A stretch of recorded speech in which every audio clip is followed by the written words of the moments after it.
Welcome to SP smart hybrid competitive schooling system. बच्चों, question number 16 तक हमने पहले वीडियो में कर लिया था। Now question number 17। Question number 17 में कहा है when a tuning fork of frequency 341 hertz is sounded with another tuning fork 6 beats per second are heard. When the second tuning fork is loaded with wax and sounded with the first tuning fork, the number of beats is 2 per second. The natural frequency of the second tuning fork is. So पहले tuning fork की frequency कितनी है? This is equal to 341 hertz हो गया, ठीक है। And हम जानते हैं, so this is equal to nu one minus nu two and this is equal to beat frequency होता है। So this is equal to, यहाँ पे हम लिख सकते हैं दिस इज कल टू जो F2 minus F1।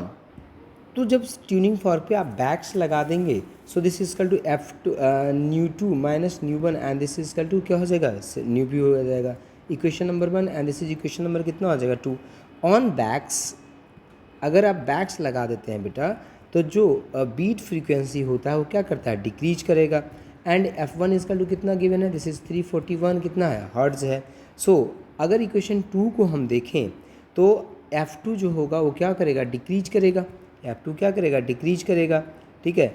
F2 decrease करेगा, F1 डिक्रीज करेगा तो FB डिक्रीज करेगा। सो F2 इसकल टू कितना हो जाएगा? This is equal to FB and plus this is equal to F1। So this is equal to 341 plus 6, so this is equal to this is 347 hertz is the correct answer. जो F2 की frequency हो जाएगी वो 347 hertz होगा। Now question number 18।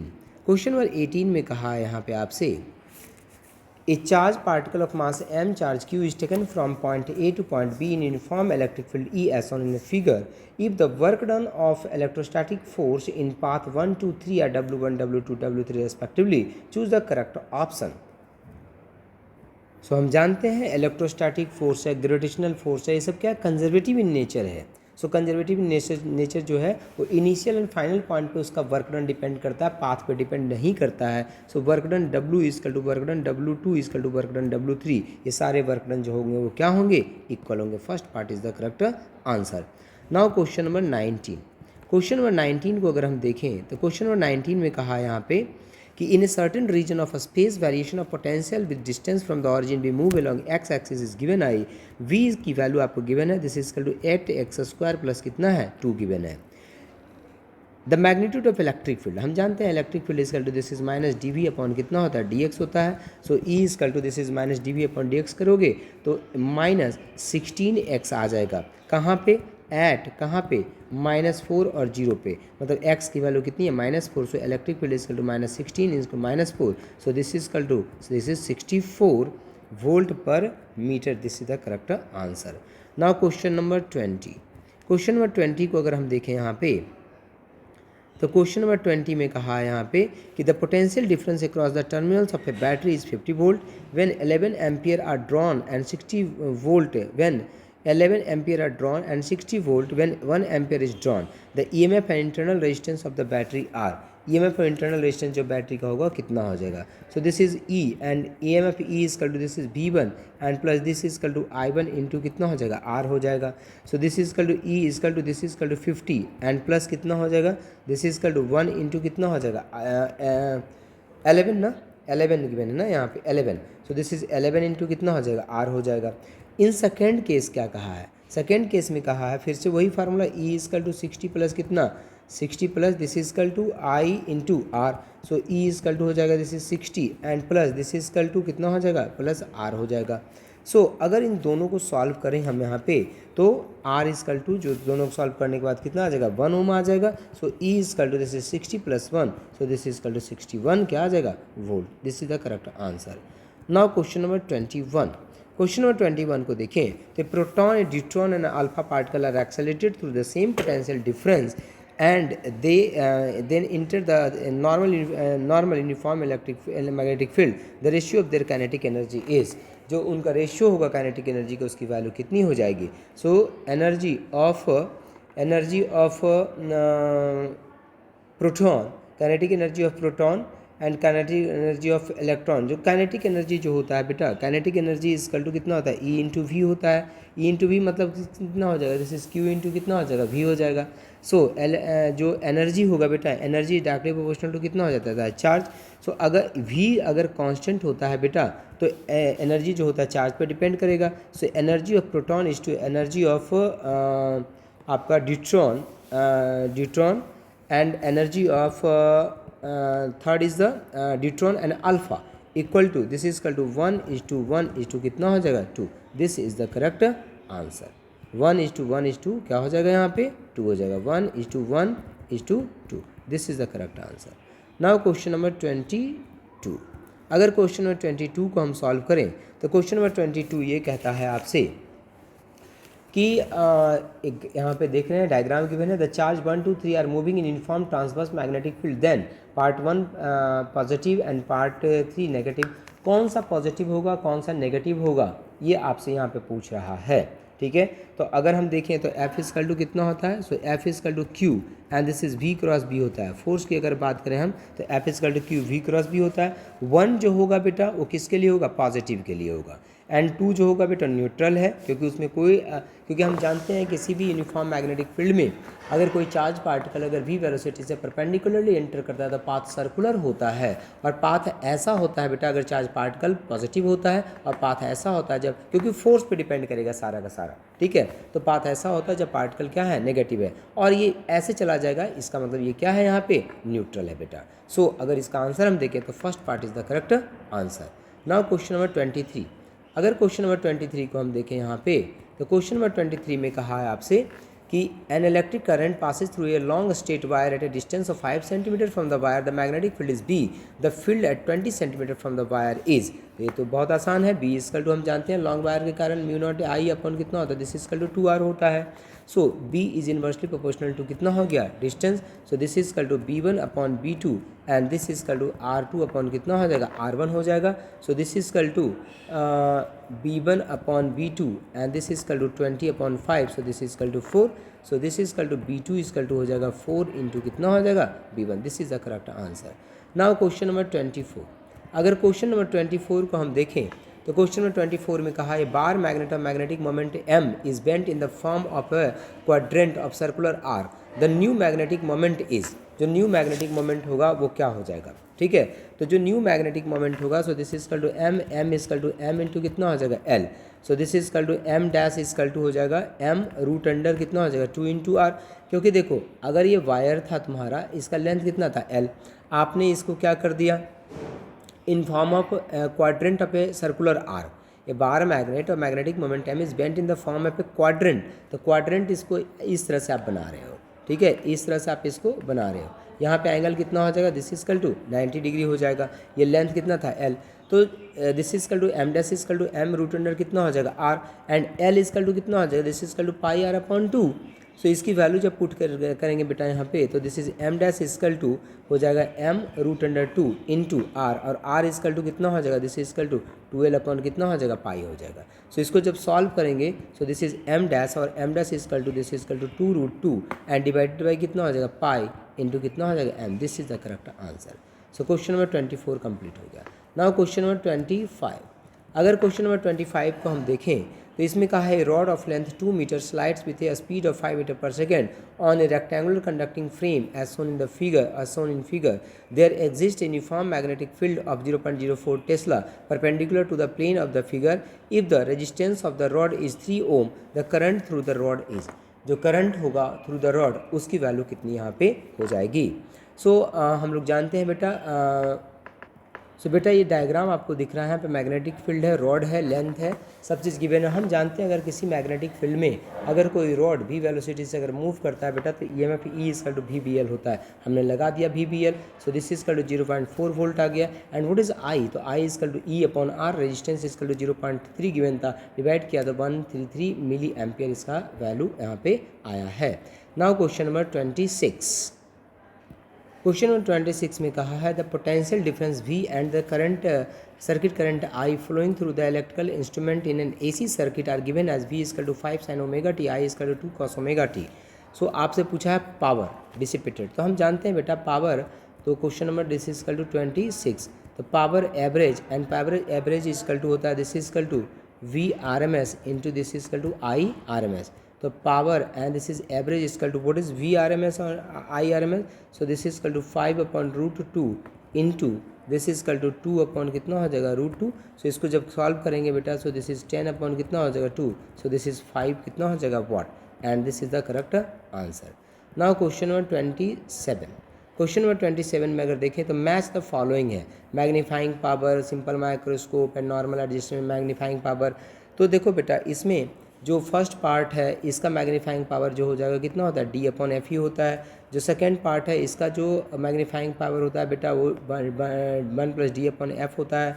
जो third part है बेटा इसका जो मैग्नीफाइंग पावर होता है जो थर्ड पार्ट है सी का जो मैग्नीफाइंग पावर हो जाएगा बेटा and this is equal to 1 होता है। और जो फोर्थ है बेटा उसका मैग्नीफाइंग पावर जो होता है वो सेकंड हो जाता है। सो इस तरह से अगर देखेंगे तो फोर्थ पार्ट जो है आपका यहाँ पे करेक्ट आंसर है। Now question number 28। देखिए क्वेश्चन नंबर 28 क्या है। तो यहाँ पे क्वेश्चन नंबर 28 में आपको डायग्राम गिवन है, ठीक है। और ये कह रहा है कि A B is a boundary separating two media और different refractive indexes. A ray is incident on the boundary, partially reflected and partially transmitted. Choose the correct statement. Partially reflect कर रहा है बेटा और पार्शली क्या कर रहा है ट्रांसमिट कर रहा है। देख रहे हो आप, पार्ट 1 से आ रहा है और फिर 2 रिफ्लेक्ट हुआ है और 3 जो है ट्रांसमिट हुआ है। तो अगर यहाँ पे पार्शली रिफ्लेक्टेड है पार्शली, तो इसको हम देंगे तो इसको हम क्या बोलेंगे, this is the incident ray. ये क्या है, this is the incident ray. और ये क्या है आपका, this is the reflected ray and this is the refracted रे है ये, ठीक है। सो अगर यहाँ पे हम देखें तो 1 is the incident ray and 3 is the refracted रे, यही करेक्ट आंसर है। थर्ड क्या है रिफ्रैक्टेड एंड 2 क्या है रिफ्लेक्शन एंड 1 क्या है incident. So third part is the correct answer. Now question number 29। अगर क्वेश्चन नंबर 29 को हम देखें यहाँ पे तो क्वेश्चन नंबर 29 में कहा है, क्वेश्चन नंबर 29 में कहा है बेफ्रंट मीन्स। बेफ्रंट मीन्स क्या, तो all particles in it have same phases. Next में कहा है all the particle have opposite phase. No, all the particles in it have same phases बेटा इन बेफ्रंट मीन्स, ठीक है। Now question number 30।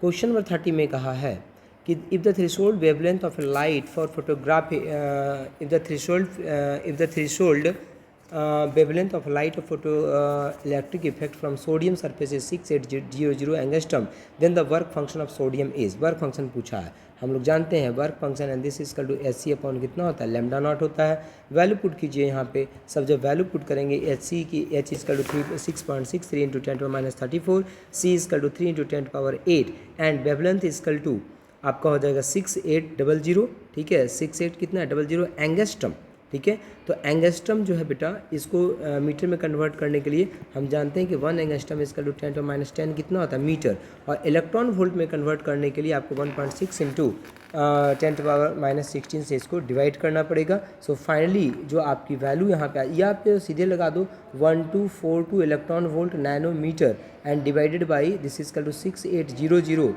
एंगस्ट्रम है ना, तो 10⁻10। अब इसको नैनोमीटर में ला करके इसको सॉल्व कीजिए तो आपका आंसर 1.8 इलेक्ट्रॉन वोल्ट आपका आंसर यहाँ पे आएगा। Now question number 31। Question number 31 में कह रहा है आपसे the third line Balmer series of an ion equivalent to hydrogen atom have wavelength of 108.5 nanometre. The ground state energy of an electron of this ion will be, ठीक है। So this is N1 equal to कितना हो जाएगा 2 हो जाएगा and this is N2 is equal to कितना हो जाएगा 5 हो जाएगा। So this is 1/λ is equal to this is RZ square into this is equal to 1 this is N1 square minus 1 this is N2 square. So on putting Z, अगर Z is equal to यहाँ पे 2 होता है बेटा और अगर Z की value यहाँ पे कितनी होती है 2 होती है, so energy E is equal to कितना हो जाता है this is equal to -13.6 Z square upon कितना हो जाएगा दिस इजकल टू 1 का स्क्वायर हो जाएगा, ठीक है। सो अगर इसको सॉल्व करोगे बेटा so this is -54.4 electron volt, this is the correct answer, ठीक है। तो ये तो सिर्फ आपको यहीं से हम वैल्यू निकाल सकते थे, ठीक है। Z इजकल टू 2 पुट करके यहाँ से Z निकाल लेंगे, ठीक है, यहाँ से Z निकाल लेंगे और Z की वैल्यू यहाँ पे हम पुट कर देंगे। यहाँ से जेड निकल जाएगा ना, जेड स्क्वायर इजकल टू कितना हो जाएगा तुम्हारा, this is n1 square n2 square and divided by this is equal to n2 square minus n1 square into lambda into कितना r। वैल्यू पुट करके जेड निकालेंगे, जेड की वैल्यू यहाँ पे हम पुट कर देंगे। ना क्वेश्चन नंबर 32, क्वेश्चन नंबर 32 में कह रहा है in the disintegration series uranium alpha decay हुआ x मिला, बीटा माइनस डिके हुआ y मिला। हम जानते हैं बेटा अल्फा, अल्फा का मतलब होता है हीलियम का nuclei, atomic number 2 and mass number 4 and इसमें जेड जो है बेटा आपका यहाँ पे अगर देखें तो x जो बनेगा यूरेनियम जैसे 238 यूरेनियम 238 है एंड दिस इज का 92 है। अगर अल्फ़ा डीके होता है बेटा तो यहाँ पे जो एलिमेंट मिलेगा x, इसका मास नंबर 90 हो जाएगा और एटॉमिक नंबर 90 हो जाएगा, मास नंबर 230 कितना हो जाएगा 4। अगर बीटा माइनस डीके करवाते हो बेटा तो बीटा माइनस डीके करवाने से क्या होता है कि आपका एक जो है बेटा आपका एटॉमिक नंबर बढ़ जाता है बेटा। So this is equal to यहाँ पे जो मिलेगा y इसमें 91 हो जाएगा and this is equal to 234 हो जाएगा। This is the correct answer. Now question number 33 को अगर देखें हम यहाँ पे तो ये सेमीकंडक्टर से क्वेश्चन है। The energy band diagram for these 3 semiconductor sample of silicon are. तो देखो बेटा जिसमें एनर्जी गैप बहुत ज़्यादा होता है वो आपका इंसुलेटर होता है, जिसमें एनर्जी गैप बहुत कम होता है बेटा, ठीक है, जिसमें एनर्जी गैप बहुत कम होता है वो आपका सेमीकंडक्टर होता है, और जिसमें एनर्जी गैप होता ही नहीं है वो आपका क्या होता है, कंडक्टर होता है। सो अगर हम क्वेश्चन नंबर 33 को देखें तो 33 का जो है बेटा ये फोर्थ पार्ट इसका आंसर होगा, सैंपल x इज अनडोप्ड वाइल। अच्छा डोपिंग अनडोपिंग से यहाँ पे देखना है तो x जो है बेटा डोप्ड है, अनडोप्ड है क्योंकि इसमें कोई डोपिंग नहीं है, क्योंकि यहीं पे कहीं पे आपको बता नहीं रहा है कि इलेक्ट्रॉन है या होल्स है। x is undoped while sample y and z have been doped with 5th group and the 3rd group of the impurities। ये जो है बेटा 5th ग्रुप से डोप्ड है और z जो है बेटा वो 3rd ग्रुप से डोप्ड है, ठीक है। इससे हमें पता चलता है कि किसमें इलेक्ट्रॉन की क्वांटिटी ज़्यादा है, किसमें होल्स की क्वांटिटी ज़्यादा है। ना क्वेश्चन नंबर 34, अगर क्वेश्चन नंबर 34 को हम देखें तो क्वेश्चन नंबर 34 कह रहा है कि which of the following statement is true for an n type semiconductor. N type semiconductor के लिए आपका कौन सा जो है ये ट्रू है। द डोनर लेवल लाइट, तो यही जो अभी आपने ये पे देखा बेटा यहीं से हम इसमें बता सकते हैं दिस इज द क्या था, ये अनडोप्ड था, ये क्या था एन टाइप, ये क्या है आपका this is an type and this is equal to क्या है पी टाइप। तो ये क्या कहा है यहाँ पे, which of the following statement true for the N type semiconductor. तो एन टाइप सेमीकंडक्टर के लिए, एन टाइप सेमीकंडक्टर के लिए देखो एन टाइप सेमीकंडक्टर में क्या होता है, ये लेवल ऊपर होता है बेटा, इसका मतलब the donor level lies closely below the bottom of the conduction band. ऊपर वाले बैंड को क्या बोलते हैं, कंडक्शन बैंड बोलते हैं बेटा, नीचे वाले बैंड को बैलेंस बैंड बोलते हैं, और बीच में जो गैप होता है इसको एनर्जी बैंड गैप हम कहते हैं। So first part is the correct answer. Next is question number 35। Question number 35 में कहा है आपसे यहाँ पे, क्वेश्चन नंबर 35 ये कह रहा है बेटा कि why is there sudden increase in current in Zener diode, ठीक है। तो due to rupture of bond resistance of depletion layer becomes less due to the high doping none of the above. तो इसका उसमें जो अचानक से करंट का जो बढ़ना होता है, why is there sudden increase in the current in the Zener diode, इसका पहला कारण है बेटा due to the rupture of bond. जो बॉन्ड्स होते हैं बेटा उसमें ब्रेक हो जाते हैं, ब्रेक जो बॉन्ड करते हैं बेटा कोवेलेंट बॉन्ड बहुत सारे ब्रेक कर जाते हैं, ठीक है, और उसके कारण वहाँ पे जो करंट है वो बहुत ही ज़्यादा सडन इंक्रीज कर जाता है। Now question number 36, question number 36 को देखें तो यहाँ से कह रहा है cross section area of steel wire is this is अच्छा Young's modulus this and cross section area is this, the required force to make its length double will be. Length को क्या करना है बेटा डबल, तो इंक्रीज इन लेंथ कितना हो गया, so this is equal to L, initial length L था, फाइनल लेंथ 2l हो गया, तो इंक्रीज इन लेंथ कितना हो गया एल। सो हम जानते हैं बेटा व्हाट इज यंग्स मॉडुलस, तो Young's modulus is equal to stress upon strain, so this is force upon area upon delta L upon कितना होता है एल होता है। सो सबकी वैल्यू यहाँ पे पुट करो तो फोर्स इज इक्वल टू यहाँ से कितना आ जाएगा, now force is equal to यहाँ से आ जाएगा, so this is equal to Young's modulus into delta L upon L is equal to force upon कितना हो जाएगा, this is area, this is area. So force equal to हो जाएगा बेटा Y A delta L upon कितना हो जाएगा L. सबकी वैल्यू यहाँ पे पुट करें, बस ध्यान रखना है कि सेंटीमीटर स्क्वायर को मीटर स्क्वायर में पुट करना है बेटा, क्यों, क्योंकि सारी चीज़ें आपकी एसआई यूनिट में है। जब सबकी वैल्यू पुट करोगे बेटा यहाँ पे तो आंसर 2 × 10⁶ न्यूटन आपका आंसर यहाँ पे आएगा, ठीक है। Now next question is question number 37। Question number 37 में हम जानते हैं बेटा कि जो फॉरवर्ड बायसिंग होता है उसमें करंट मिलता है, जो रिवर्स बायसिंग होता है उसमें करंट आपको नहीं मिलता है। इसमें कहा है the diode used in the circuit shown in the figure has constant voltage drop of 0.5 volt at all currents and maximum power rating of 100 milliwatt. What should be the value of resistor R connected in series with the diode for obtaining maximum current. ठीक है, maximum current obtain करने के लिए कितनी value इसकी होनी चाहिए। सो अगर हम देखें पावर, व्हाट इज़ पावर बेटा, तो power and this is power average and power average maximum power, हम यहाँ पे क्या लिखे, maximum power. So this is equal to power maximum, so this is power and this is maximum and this is equal to कितना होता है, this is V into I हो जाएगा and this is equal to, so this is 0.1 equal to हो जाएगा बेटा 0.5 into कितना हो जाएगा 1 हो जाएगा, 0.5 इंटू 1। सो 0.5 इंटू आई ना, V इंटू आई, पावर 0.1 है, मिली में है ना, 100 मिली वाट, तो मिली का मतलब है 10⁻³ तो 0.1 equal to power equal to 0.5 volt into current. So I equal to यहाँ पे कितना हो जाएगा बेटा, सो दिस इक्वल टू 1/5 क्या हो गया, एम्पियर हो गया। So voltage across R equal to कितना है 1 वोल्ट, तो V इक्वल टू कितना, this is I into R, so this equal to I equal to कितना हो जाएगा, this is 1/5 into R, so this equal to R equal to कितना हो जाएगा, this equal to 5 ohm. This is the correct answer. Now question number 38। Question number कितना हो गया 38। तो क्वेश्चन नंबर 38 में कह रहा है स्टेटमेंट 1 एंड स्टेटमेंट 2। स्टेटमेंट 1 में ये कह रहा है कि nuclear energy is stored in nuclear nucleus among nucleons. Number 2 में स्टेटमेंट कर रहा है proton and neutrons have potential due to strong interaction force. तो अगर हम देखें बेटा इसमें 38 में, तो इसका fourth part both statement 1 and correct, जो सेकंड स्टेटमेंट है बेटा वो दोनों क्या है, करेक्ट है, क्योंकि nuclear energy is stored in the nucleus among nucleus, सही बात है। और नेक्स्ट वाला जो स्टेटमेंट है बेटा ये भी आपका क्या है यहाँ पे करेक्ट है। ना क्वेश्चन नंबर 39। क्वेश्चन नंबर 39 को अगर हम देखें यहाँ पे, क्वेश्चन नंबर 39 ये कह रहा है कि the work function of caesium is 2.14 volt, find the wavelength of incident light if the photon current is brought to zero by stopping potential of 0.6 volt.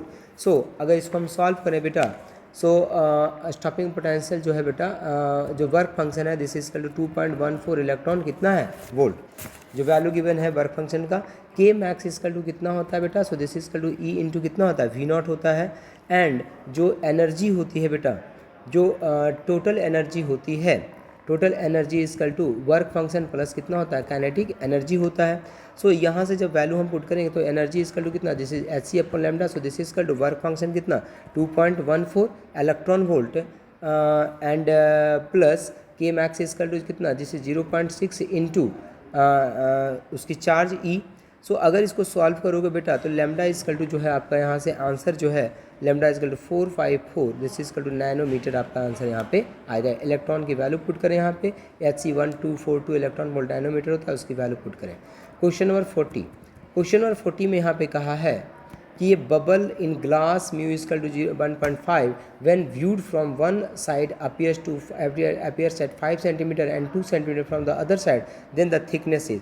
तो यहाँ पे हम एक साइड से देखेंगे बेटा, तो अपेरेंट डेप्थ और रियल डेप्थ का जो रेशियो हमने पढ़ा था रिफ्रैक्टिव इंडेक्स इक्वल टू उसको लगा देते हैं। So this is T minus x/5 equal to कितना हो जाएगा, दिस इज 1.5 हो जाएगा। एंड अदर साइड से देखोगे बेटा तो x/2 इक्वल टू 1.5 कितना हो जाएगा 5। सो अगर सॉल्व करेंगे तो x इक्वल टू यहाँ पे कितना आ जाएगा, this is 3। So T minus 3 upon this equal to 5 equal to कितना है 1.5। सो दिस इक्वल टू यहाँ पे T इक्वल टू हो जाएगा, this is 7.5 plus 3, so this equal to 10 point कितना हो जाएगा 5 and this equal to centimetre. This is the correct answer. Now question number 41। Question number 41 जो है यहाँ पे, क्वेश्चन नंबर 41 जो है 41 में कहा है कि ये वायर, क्वेश्चन नंबर अगर 41 को हम देखें तो क्वेश्चन नंबर 41 में कहा है कि a wire is connected to a battery and drift velocity of electron in the wire is v. Now the wire is stretched to double its length and connected to same battery. The drift velocity of electron in the new wire will become remain. कितना हो जाएगा new wire, ठीक है। So this is equal to 41। अगर 41 को हम देखें तो I इक्वल टू कितना होता है, this is equal to NEA कितना होता है, दिस इज VD हो जाता है। So this is equal to VD equal to कितना हो जाएगा, VD equal to this equal to I/NEA हो जाएगा। सो अगर सेकेंड के लिए हम देखें, सेकेंड टाइम के लिए, तो this is equal to VD equal to, इसको 1 मान लें, इसको 2 मान लें, so this is equal to 1/NEA कितना हो जाएगा, एरिया चेंज कर रहा है ना, so area is equal to A2। Volume constant होता है बेटा, so this is A1 L1 is equal to कितना हो जाएगा, दिस इज A2 कितना हो जाएगा, L2 हो जाएगा। A1 L1 is equal to A2 L2। सो यहाँ से अगर रिलेशन निकालें बेटा तो L2 इज कल टू कितना हो जाएगा, दिस इज 2 L1 है, ठीक है। L2 is equal to 2 L1 given है, तो अगर यहाँ से रिलेशन निकालोगे तो A1 जो है बेटा यहाँ से this is equal to A1 into L1 की value 2 L1 and this is equal to A2 L2 की वैल्यू 2 L1 रख दो, L1 कट गया बेटा। सो A1 इज कल टू कितना हो जाएगा, this is 2 A2, A1 is equal to this is equal to 2 A2। So this is equal to V1 upon V2 जो है बेटा वो कितना हो जाएगा, दिस इज A2 अपॉन कितना A1। So A2 upon A1 is equal to this is equal to 1/2। So this is equal to V2 is equal to बेटा, so this is equal to V2 is equal to this is equal to कितना हो जाएगा यहाँ से, V2 is equal to, so V2 is equal to यहाँ पे हो जाएगा this is equal to 2 twice of V1। So and V1 is equal to V, so this is equal to 2 into V, हम इसका आंसर बता सकते हैं। So now question number 42। अगर क्वेश्चन नंबर 42 को हम देखें यहाँ पे, तो क्वेश्चन नंबर 42 में कहा है two concentric conducting sphere of radii R capital R and small R, capital R is less than small R, have similar charge with equal surface charge density sigma, the electric potential at their common centre is, जो electric potential होगा common centre पे वो कितना हो जाएगा। So V is equal to हो जाएगा बेटा, this is equal to K Q1 upon R plus this is equal to K Q2 upon कितना हो जाएगा, R हो जाएगा। So this is equal to K into surface charge density के term में अगर हम लिखें तो sigma 4 pi this is equal to R square upon this is equal to कितना हो जाएगा R plus K sigma 4 pi this is R and this is R square and divided by कितना हो जाएगा स्मॉल r। सो इसको जब हम solve करेंगे बेटा तो सॉल्व करने के बाद हमारे पास V इज कल टू यहाँ पे आ जाएगा, V is equal to this is equal to R plus R common ले सकते हैं हम यहाँ पे and into 1 upon this is equal to जो कॉमन आ जाएगा 4 पाई एप्सिलॉन नॉट के की वैल्यू इंटू 4 पाई इंटू कितना आ जाएगा सिग्मा, क्योंकि R तो यहाँ से एक एक कटेगा। So this is equal to ये हो जाएगा आपका sigma and this is 4 pi cut जाएगा, sigma into R plus R upon कितना हो जाएगा, this is equal to epsilon naught. This is the correct answer. Now question number 43। अगर question number 43 को हम देखें तो क्वेश्चन नंबर 43 में कहा है बेटा आपसे, क्वेश्चन नंबर 43 में है कि two uniform strings P and Q made of copper and vibrate under same tension if the second overtone of the P is equal to the fourth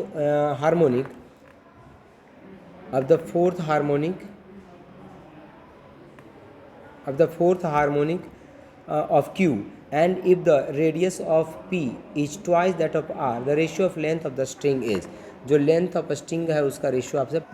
सो बेटा अगर हम देखें यहाँ पे क्वेश्चन नंबर 43 में तो लेट की N1 N2 with the fundamental frequency on P and Q। N1 जो है बेटा P की फ्रीक्वेंसी है और N2 जो है फ्रीक्वेंसी वो किसकी है बेटा, Q की फ्रीक्वेंसी है। So this is equal to 3N1 is equal to this is equal to 4 कितना हो जाएगा, दिस इज N2 हो जाएगा। So this is equal to 3 1/2 L1 and root under this is T upon this is equal to mu1 is equal to 4 into 1 upon this is 2 L1 root under T upon कितना हो जाएगा, this is equal to mu2 हो जाएगा। this is equal to L1 upon L2 is equal to this is equal to 3 upon 4 root under mu2 upon कितना हो जाएगा, this is equal to mu1 हो जाएगा। so this is equal to 3 upon 4 and root under rho A2 and divided by this is equal to rho A1 हो जाएगा। so इसको जब solve करेंगे तो this is equal to 3 upon 4 into this is equal to R2 upon R1 is equal to this is 3 upon 4 into 1/2 हो जाएगा। so this is equal to L1 upon L2 is equal to this is equal to 3 upon कितना हो जाएगा 8। This is the correct answer. Now question number 44। अगर question number 44 को देखें, question number 44 को देखें तो two samples 1 and 2 are initially kept in the same state. The sample 1 is expanded through an isothermal process whereas sample 2 through an adiabatic process up to the same final volume. The final temperature in process 1 and 2 are T1 and T2 respectively. Then तो बेटा यहाँ पे अगर हम देखें इसको तो for adiabatic process क्या होता है, this is equal to T के टर्म में वी के टर्म में V to power gamma -1 and this is equal to कितना होता है constant, gamma is greater than क्या होता है 1 होता है। फॉर आइसोथर्मल जो टेम्परेचर होता है बेटा वो क्या होता है, कांस्टेंट होता है। तो आइसोथर्मल के लिए टेम्परेचर कांस्टेंट होता है। From equation 1 and 2, this is equation 1, this is equation 2, तो देखिए हम तो T2 इज लेस देन क्या हो जाएगा, this is equal to T1, this is the correct answer. Now this is question number 45। अगर क्वेश्चन नंबर 45 को देखें बेटा तो यहाँ पे लिखा हुआ है क्वेश्चन नंबर 45 में, if the earth loses its gravity then for a body, अगर अर्थ बेटा ग्रेविटी को लूज करेगा तो वेट इजकल टू कितना हो जाएगा, weight is equal to mg and mg is equal to कितना हो जाएगा 0, तो g इजकल टू कितना हो जाएगा 0। सो हम क्या कह सकते हैं इसमें कि weight becomes 0 but not the mass, mass तो 0 हो ही नहीं सकता, मास नॉट 0 होगा बेटा, वेट की g की वैल्यू कितनी हो जाएगी, 0 हो जाएगी।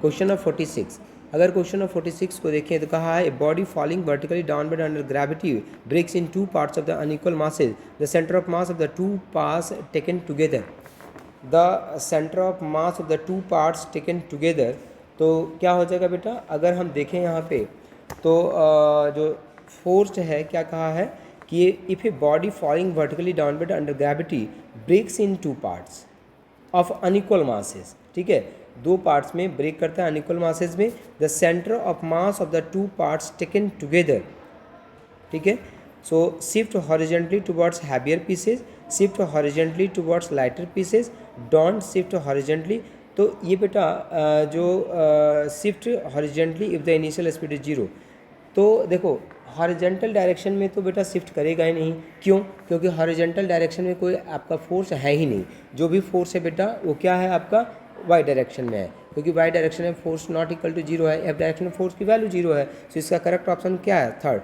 Does not shift horizontally, horizontally बेटा शिफ्ट नहीं कर सकता है। Now question of 47, question of 47 को देखें तो कह रहा है,